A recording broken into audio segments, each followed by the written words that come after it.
Al-Arakib is a Bedouin village in the Negev desert in southern Israel. Since 2010, it's been demolished more than 30 times, as the Jewish National Fund uprooted hundreds of the village's trees and dozens of homes to begin planting its own forest. Aziz Saih Al-Turi is the son of the Sheikh of Al-Arakib.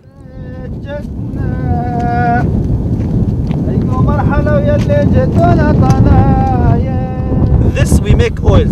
This is our job. We had here 4,500 only oil trees. It's a good business. היה פה כל הגלריה הזאת, פה כל האזור הזה, איפה שאת רואה פה, כל הצדדים של הגבעה הזאת היה עצים. הצדדים של הגבעה הזאת היה עצים.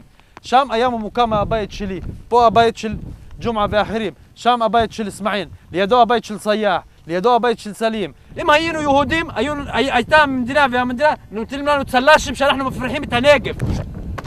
אבל אנחנו ערבים, מה לעשות?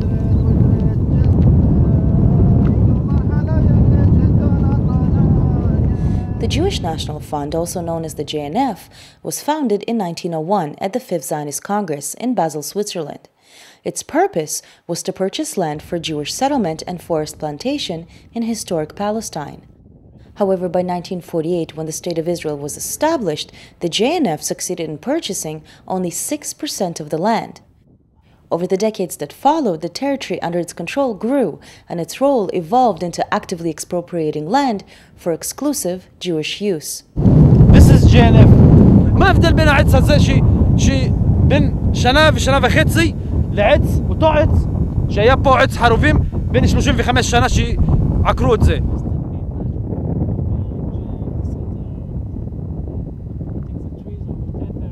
אם אנחנו יוצאים מהשטח לעבודה, בוא נגיד ב7 בבוקר, הם באים, מכריזים שזה שטח צבאי סגור, אסור לכם לחזור לאדמה, לא יכולים לצאת.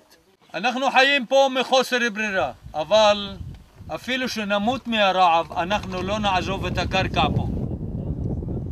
An international campaign against the JNF's discriminatory practices led to a member of its Washington, D.C. board to quit last week.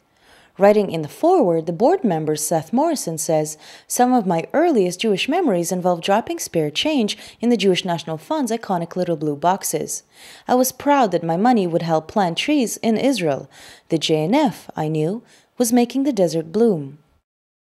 But in this project, the Jewish National Fund played a central role in the eviction of thousands of Palestinian families from their homes. Morrison continues to say that this fall, a subsidiary of the Israeli branch of the JNF launched eviction proceedings against a Sumarine family who live in the Silwan neighborhood of East Jerusalem.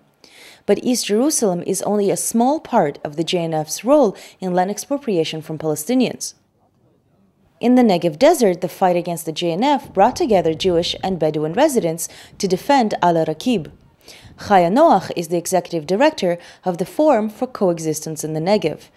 Here she describes how the JNF works to take over the village's lands and dozens of other Bedouin communities. We are in midst of litigation process, and still the JNF is working as the land belongs to the state, just changing all the ecology here, all the landscape, as you can see. The JNF is actually Judaizing the area by the trees because... What do you mean by Judaizing? Judaizing is controlling, and they are saying is with no shame, you know, we are going to control the land in order for Arabs not to control it, you know.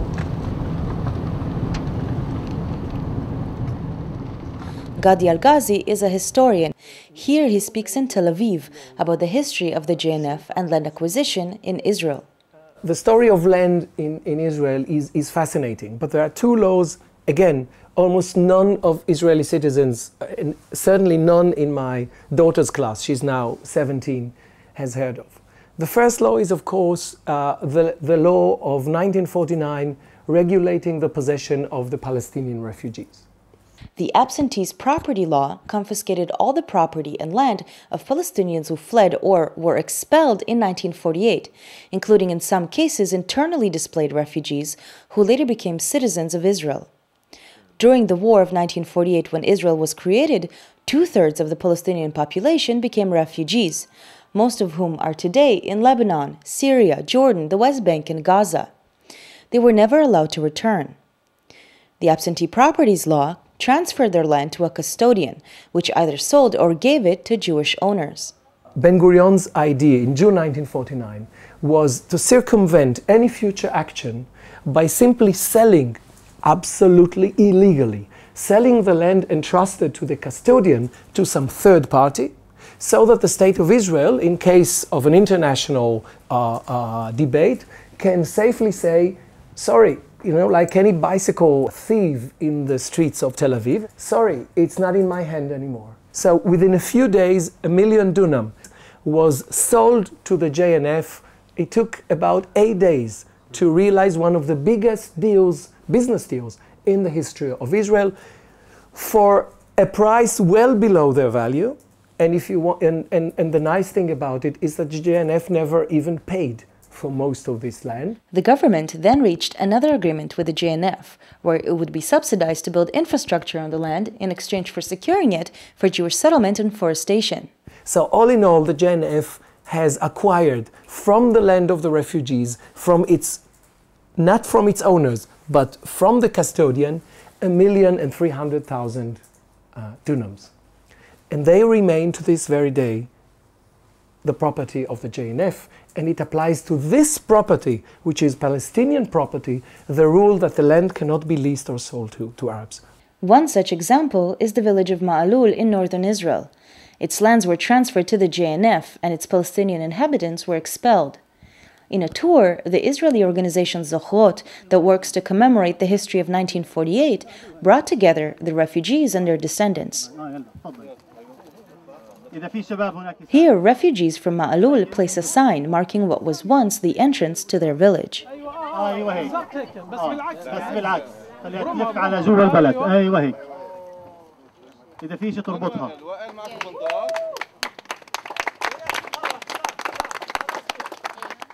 Israeli expulsion campaigns against the Palestinians didn't stop in 1948. They continued throughout the 50s and 60s, and during the 1967 war, 300,000 Palestinians were again made refugees. In the Latrun area, on the outskirts of Jerusalem, 3 villages were forcibly expelled. Their residents fled to the West Bank, and the village lands were transferred to the JNF. Raising funds from Canadian Jewish philanthropists, the Jewish National Fund built Canada Park on the site, a history Zochrot is fighting to commemorate. יש שלטים בפארק שמסבירים על ההיסטוריה של המקום הזה, אבל לא הזכירו, עד שזוכרות לא פעלה להציב שלטים, לא אילצה בעצם את קק"ל באמצעות עתירה לבג"ץ להציב שלטים שמזכירים את הכפרים האלה, אז ההיסטוריה של קק"ל לא הזכירה בכלל את קיום הכפרים האלה, אלא רק היסטוריות אחרות, כמו היסטוריה רומאית, ביזנטית, עות'מאנית, יהודית. כשהתחילו לבנות את הפארק הזה, אז אחד מפליטי בית נובה, שזה אחד הכפרים שנהרסו פה, הוא ידע על זה שבונים פה את הפארק, אז הוא התחיל לכתוב, הוא כתב מכתבים לעיתונים, והוא פנה למנהיגים בקנדה, והוא הצליח גם להיפגש, נדמה לי, עם מנהיג אחד או שניים. במהלך ככה הסקנדל הציבורי הזה, אחד מהדברים שקק"ל עשה היה לשלוח לו תעודת הוקרה או תעודת כבוד כזאת. יש לי את זה אצלי, זה פשוט נייר פשוט כזה שמספר שקק"ל נטע עץ לכבודו ועל שמו של אסמאעיל זייד בפארק קנדה. Today, Palestinians are fighting the JNF in Israel, East Jerusalem, and in the West Bank, where it operates under a subsidiary called Hamuta. It is this daughter company that works to evict Palestinians in East Jerusalem using another law passed shortly after the 48 war. Number 2 is another piece of legislation that shapes our lives here. And this is the law from 1952, 1953. It simply said that whoever was not on his land or her land on the crucial date, April 1953, was not cultivating it at this crucial date, the land can expropriate this land for reasons for purpose of development, security, or settlement, without even notifying the legal owners. Whereas the first law pertains to the refugees, the second law pertained to Palestinian land of Palestinian citizens of Israel. Now, if you just managed to dissociate them, even temporarily, from the land for the important and crucial phase, you could just take it and that's it. In 2007, the Israeli human rights group Adallah filed a petition to the Israeli Supreme Court. It argued the JNF's policy of leasing land it took from Palestinians for Jewish-only use is discriminatory. Specifically, it referred to a part of the JNF lease regulations that say, the land could not be leased to a non-Jew, nor could the lease be subleased or sold or mortgaged or given or bequeathed to any but a Jew. Non-Jews could not be employed on the land or even in any work connected to the cultivation of the land. Violation of this term of the lease rendered the leasee liable for damages to the leaser. In its response to the Supreme Court petition, the Jewish National Fund stated the JNF was established and functions solely for the benefit of the Jewish people. The JNF is not obliged to act equally towards all the citizens of the state in the allocation of lands. A decision hasn't yet been made whether to change the regulations. The fight Al-Rakib and residents of East Jerusalem are waging is not part of a global movement. Many, for example, are questioning the JNF's charitable status in countries such as Canada and the United States. For The Real News, I'm Leah Terechansky in Tel Aviv.